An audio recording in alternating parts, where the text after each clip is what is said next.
I felt the left side of my face go numb at precisely 7:42 a.m. on a crisp Tuesday morning in late October while pouring coffee in our quiet Rosedale kitchen in Toronto. The ceramic mug slipped from my grip and shattered on the tile floor. My name is Robert Harlan. I'm 62 years old, a retired civil engineer with 38 years of experience designing bridges and public transit infrastructure across Ontario. That fateful morning, the ambulance rushed me directly to Toronto General Hospital's acute stroke unit. Meanwhile, my wife, Elaine, was already at Pearson International Airport checking in for her flight to Maui. She had deliberately chosen 7 days of tropical sunshine over the uncertainty of my medical emergency. As I lay in the hospital bed, hooked up to monitors that beeped rhythmically, her flight status updated on my phone in real time, she sent a single text: "Call if it's serious." The lingering question that haunts me still: how could 41 years of shared life dissolve into a curt message from Terminal 3? This is the story of what unfolded after that. My professional life was rooted in precision and reliability. I began my career with the Ontario Ministry of Transportation, where I contributed to the structural design of key infrastructure projects, including the expansion of the Gardiner Expressway and several bridges over the Don Valley Parkway. Later, as a senior partner at Harlan & Associates, a Toronto-based engineering firm, I oversaw the integrity assessments for the Union Pearson Express rail link and multiple GO transit station upgrades.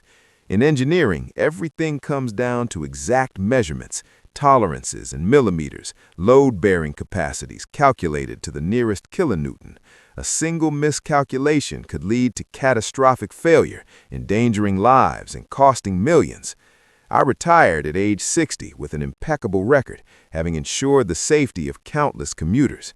My estate reflected that stability: a fully paid-off home in Rosedale valued at $2.8 million, diversified investments totaling around $1.2 million, and our cherished waterfront cottage on Lake Rousseau in Muskoka, which Margaret and I purchased back in 1998 for $285,000.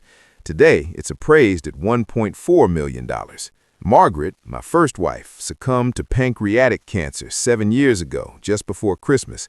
She was the heart of our home, a dedicated school teacher who believed in building strong foundations in people as much as in structures.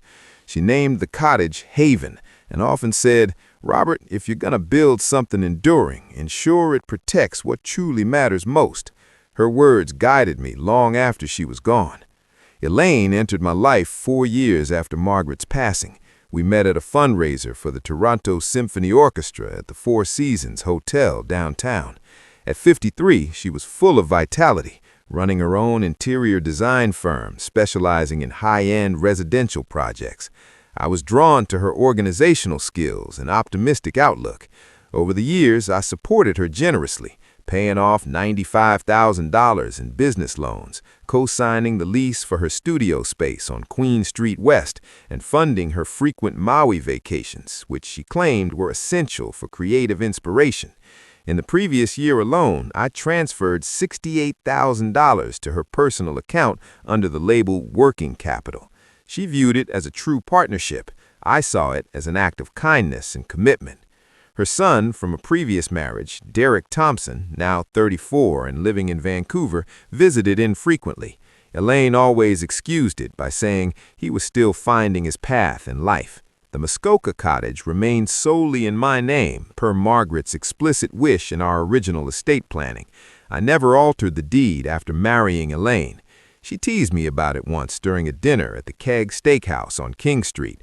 "You're clinging to the past a bit tightly, aren't you, Robert?" I simply smiled and changed the subject, keeping the property's full value and details private. Our life together seemed balanced until the stroke struck. I had noticed minor warning signs in the weeks prior, fleeting numbness in my left hand and occasional dizziness, but dismissed them as fatigue from retirement adjustments. Elaine had booked her Maui trip 6 weeks in advance, insisting, "You could use some rest yourself, dear.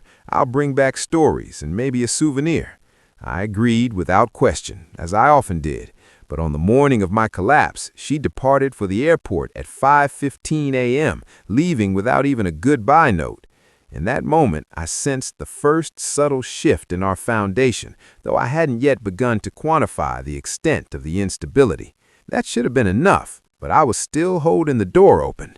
3 weeks after my hospital discharge, it got worse. Incident 1 unfolded gradually, starting the day I returned home from Toronto Rehab Center on November 18th. I was prescribed physiotherapy sessions 3 times a week at Toronto Western Hospital, focusing on regaining strength in my left side. I could manage short walks with a cane, and my speech was returned to near normal clarity, though fatigue set in quickly.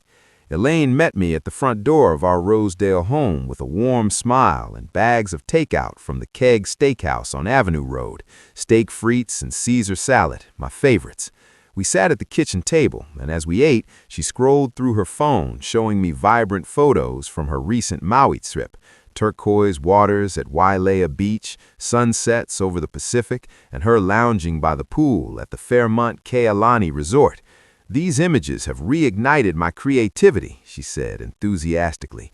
"I'm thinking of booking another getaway in January, just 5 days to recharge. The business has been draining lately."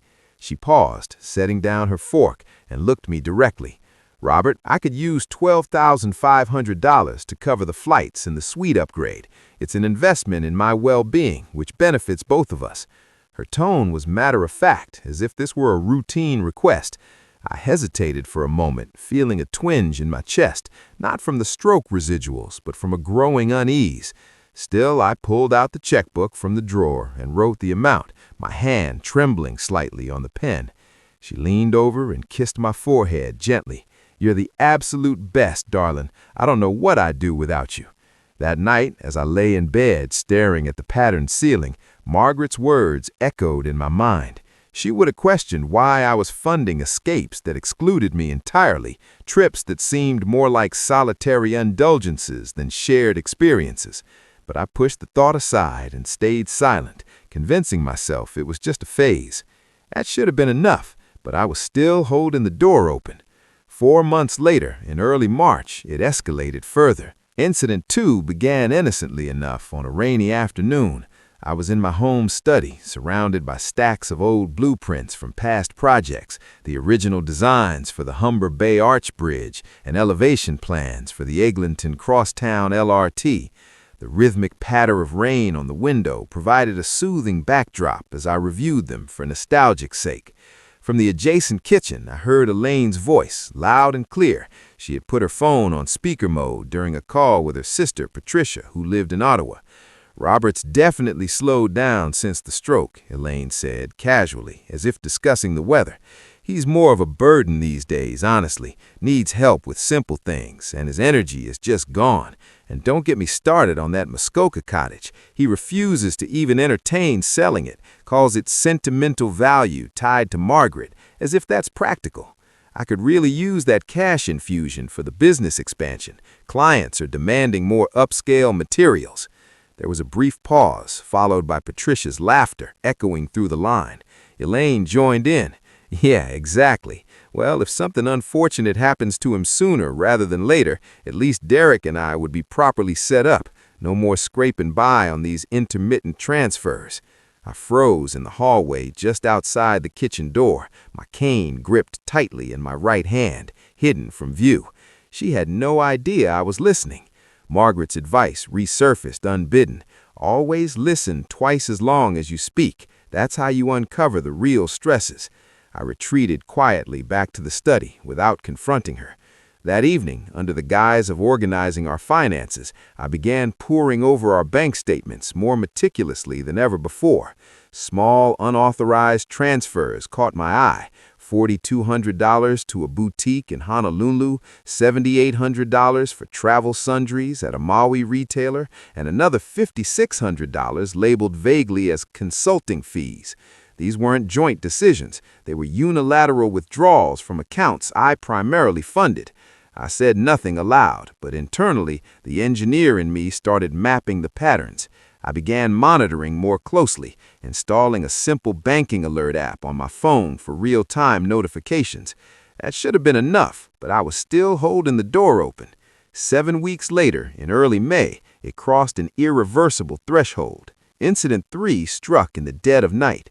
I woke abruptly at 3:18 a.m. to a crushing pressure in my chest, radiating down my left arm. Not a recurrence of the stroke, but what felt like angina, a complication my doctors had warned me about during follow-up appointments. Sweat beaded on my forehead as I fumbled for my phone on the nightstand.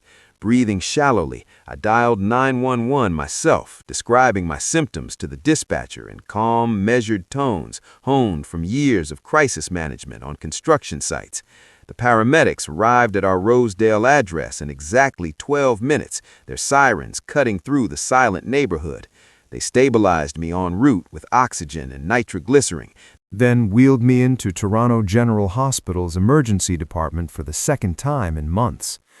As the medical team ran an electrocardiogram, ECG, and hooked me up to intravenous lines, I asked the attending nurse, a kind woman named Sarah, to glance at my phone for Elaine's contact. She obliged, but her expression shifted as she scrolled. "Your last message from her was 2 hours ago," Sarah said softly. It read, "Landed in Maui safely. Signal might be spotty here. Call only if it's a true emergency." I was lying in the emergency room, monitors alarming around me, and she was already on day 4 of yet another unscheduled solo trip to the islands. The cardiologist, Dr. Michael Chen, arrived shortly after and administered stabilizing medications, confirming it was stress-induced angina, exacerbated by my recent stroke recovery. By 8:40 a.m., I was transferred to a monitored bed on the cardiology floor, where I had access to a hospital-provided laptop for patient comfort. With trembling fingers, I logged into our joint banking app. Overnight, while I struggled to breathe, a $22,000 wire transfer had processed to a luxury travel agency in Honolulu. No prior discussion, no alert sent to me. That was the pivotal moment when my engineering instincts fully engaged. In structural terms, systems collapse when one critical component disregards the overall load limits, distributing weight unevenly until failure is inevitable. Our marriage had reached that point of no return. I closed the laptop screen slowly, the nurse's footsteps fading down the hall. I had gathered all the evidence I required to proceed. By the following morning, still in my hospital bed at Toronto General, I had assembled the complete structural analysis of our failing relationship. As a civil engineer, I was accustomed to diagnosing systemic breakdowns, identifying stress fractures, corrosion points, and load imbalances before they led to total collapse. I applied that same rigorous methodology here, piece by piece. My first action was a phone call to my estate lawyer, Victoria Langford, at her firm, Langford & Associates, on Bay Street in downtown Toronto. I instructed her to retrieve my current will and review any attempted modifications in the past year. Victoria revealed that Elaine had scheduled a private meeting with her 6 weeks prior, asserting that I was no longer of sound mind following the stroke and requesting changes to beneficiary designations. Victoria had firmly declined, citing the need for my explicit verified consent under Ontario's Succession Law Reform Act. No alterations had been made, but the attempt itself was a glaring red flag. Next, I contacted my personal banker, Jonathan Reeves, at the RBC branch on Bloor Street West. I requested a comprehensive transaction history for our joint checking and savings accounts, spanning the previous 18 months. The report, emailed securely within the hour, painted a damning picture. Elaine had redirected approximately $187,000 in total, disguised under categories like business expenses, travel reimbursements, and nondescript miscellaneous withdrawals. The Maui vacations accounted for $41,600 alone, including upgrades to oceanfront suites and spa packages at resorts like the Four Seasons in Wailea. Jonathan expressed shock during our follow-up call. Mr. Harlan, this volume of unilateral transfers is unusual for a joint account. I'll flag it for internal review if you wish. I remained composed, thanking him for the confirmation. For deeper forensic insight, I reached out to Paul Merrick, a retired forensic accountant and former colleague from my Ministry of Transportation days, now living in Ottawa. Paul specialized in tracing financial irregularities in large-scale projects, much like auditing construction budgets for hidden overruns. I forwarded him the bank statements via encrypted email. Within 2 hours, he called back with his findings. The unfamiliar account receiving many of the transfers was tied not only to Elaine's interior design firm, but also to a personal line of credit she had opened 6 months earlier, using our matrimonial Rosedale home as collateral, without my knowledge or signature. The credit line totaled $120,000, with $85,000 already drawn down for personal use. Paul was blunt. This borders on financial misconduct, Robert. It's structured to look legitimate at a glance, but the patterns suggest deliberate concealment. I sat there in the hospital room for a long time after hanging up, the IV drip steady in my arm, the monitors emitting their soft, persistent beeps. Outside the window, the CN Tower pierced the Toronto skyline, a symbol of enduring engineering. Margaret would have seen this coming. She always had an intuitive sense for when foundations were eroding beneath the surface. On Monday morning, after my discharge papers were signed, still feeling the residual weakness in my limbs, I shifted from analysis to action. I executed 5 precise steps. 1. Instructed Jonathan to immediately freeze all joint accounts, preventing further withdrawals. 2. Directed Victoria to draft a codicil to my will, incorporating ironclad protections. 3. Transferred the title of the Muskoka cottage into an irrevocable trust, naming it separately from the main estate. 4. Reached out to the Toronto Humane Society, Margaret's beloved charity where she had volunteered in her final year, discussing a potential major donation. 5. Signed the updated will designating the bulk of my assets, the Rosedale house, investment portfolio, and cottage sale proceeds, to the shelter upon my passing. The aggregated value of the redirected estate came to roughly $3.1 million. Elaine remained completely unaware, her underestimation of my resolve proving to be her critical miscalculation. I proceeded with the efficiency of a well-planned engineering retrofit, wasting no time on emotion. Within 72 hours of my hospital discharge, I coordinated a series of decisive actions. First, a locksmith from a local Toronto firm changed all the locks on the Rosedale house doors and garage. Next, I contacted the credit card companies, Visa and MasterCard, to cancel all joint cards, citing security concerns. Then, Victoria Langford revoked Elaine's power of attorney through a formal filing at the Ontario Superior Court of Justice on Bay Street in downtown Toronto. The irrevocable trust for the Muskoka property was registered seamlessly, leveraging Margaret's original co-ownership on the deed to bypass standard probate processes under provincial law. This ensured the cottage, with its $1.4 million valuation, was shielded entirely. Elaine returned from her Maui trip on May 12th in the early evening. She arrived at the house around 7:45 p.m., rolling her suitcase up the driveway, her skin glowing from the Hawaiian sun. She inserted her key into the front door lock, but it wouldn't turn. After a moment of jiggling, she knocked firmly. I opened a door myself, standing steadily with my cane nearby. Her expression shifted from mild annoyance to confusion. "Robert, what's this about? My key isn't working." I stepped aside to let her in, gesturing toward the living room. We sat on opposite ends of the leather sofa, the same one she had redesigned 2 years prior. I allowed her to speak first, as per my methodical approach. She began calmly, setting her purse down. "Look, I know I was away during your latest health scare, the angina episode, But the doctors assured me over the phone that you were stable and it wasn't life-threatening. I needed that break desperately. The business has been overwhelming with client deadlines and supply chain issues. You always told me to prioritize my happiness, remember? We're supposed to be a team, supporting each other."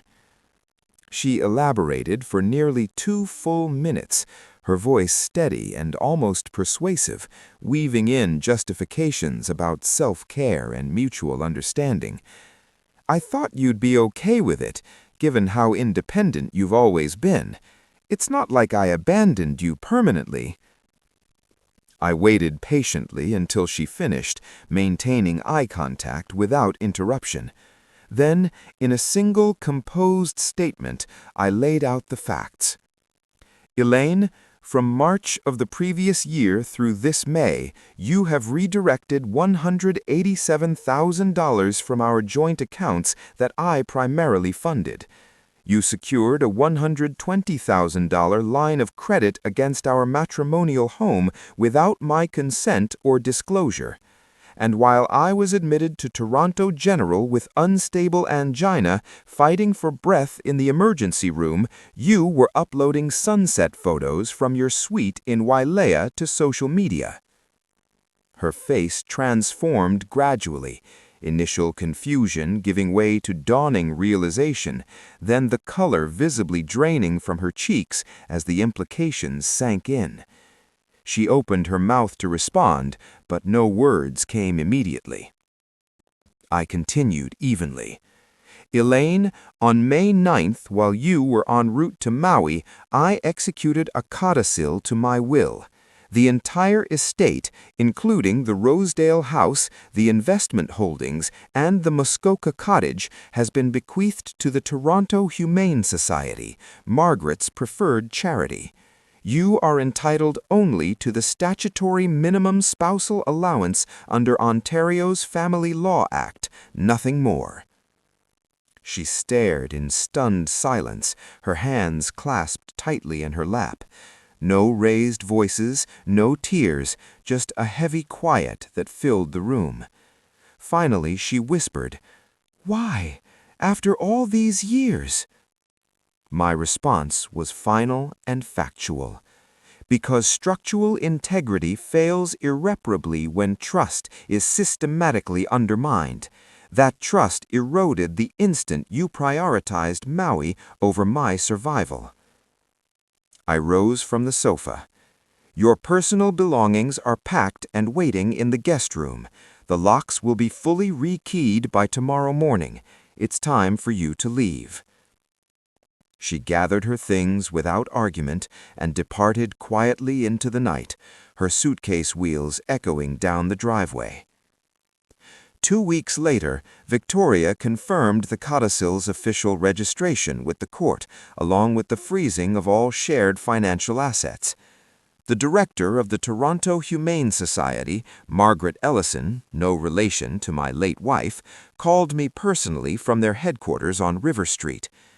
"Mr. Harlan, your generous bequeath will fund a new critical care wing for abandoned animals. We believe Margaret would be immensely proud of this legacy." Her words provided a quiet validation. As for supporting voices, my old engineering colleague and loyal friend, Dr. Alan Whitaker, a professor at the University of Toronto, stopped by the house a few days after the confrontation. Over coffee in the kitchen, he listened to the full account and offered a simple affirmation. "You've handled this with the precision it deserved, Robert. No overreactions, just calculated reinforcement." Then there was Derek's call from Vancouver. In the innocent truth-teller in this saga, he phrased it devastatingly simply. "I'm sorry I didn't visit more often, Dad. I see now how Mom's choices pulled us all apart." He asked for nothing material, just expressed genuine regret. That brief acknowledgement carried more weight than any legal document. In the months following, I've settled into a peaceful routine in the Rosedale house, now truly my own sanctuary. Each morning, I take a measured walk to the intersection of Yonge and Sinclair, stopping at a cozy independent cafe for a black coffee and the daily paper, watching the city awaken around me. Afternoons are spent in the garden, tending to the perennials Margaret planted years ago, or reviewing the latest issues of Civil Engineering Journal on the sunlit porch. Once a month, I drive north on Highway 400 to the Muskoka cottage, where I sit by the dock on Lake Roseau, listening to the haunting calls of loons across the water. Haven endures, its foundations as solid as ever, now protected in perpetuity through the trust. Elaine relocated permanently to Vancouver to be nearer to Derek, renting a condo in Yaletown district. Our communication ceased entirely after that final evening. The door between us remains firmly closed, an unresolved chapter that brings neither bitterness nor longing. Yet there was one thread of partial redemption amid the fallout. Derek visited unannounced over the Christmas holidays, driving across the country in his old SUV. We spent quiet evenings by the fireplace in Rosedale, sharing stories of his budding career in software development. At the last night, as snow fell softly outside, he looked at me earnestly and said, "Mom made her choices, and they were selfish ones. I won't repeat those mistakes. I want to build something real with you, Dad." He sought no financial aid or favors, just the chance for genuine connection. That gesture restored a small measure of familial balance, proving that not all bridges need to be burned entirely. Looking ahead, I've begun exploring new companionship, a friendship with a fellow retiree from my engineering alumni group, Evelyn, who I met at a lecture series at the Royal Ontario Museum. We share walks in High Park and discussions about Toronto's evolving skyline. Nothing rushed, just a subtle hint of possibility on the horizon.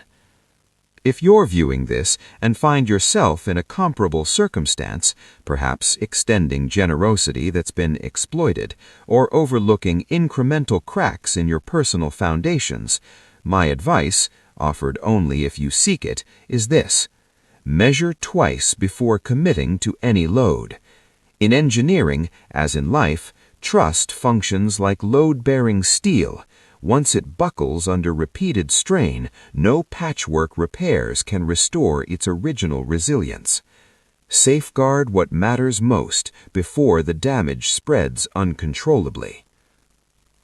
I once believed loyalty equated to enduring every burden without complaint. Margaret showed me a wiser truth. True loyalty involves constructing frameworks that shelter and support both parties equally.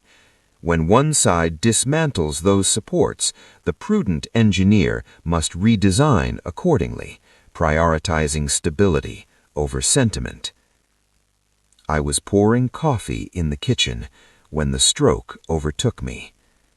Now I pour coffee in solitude, and the framework stands unyielding.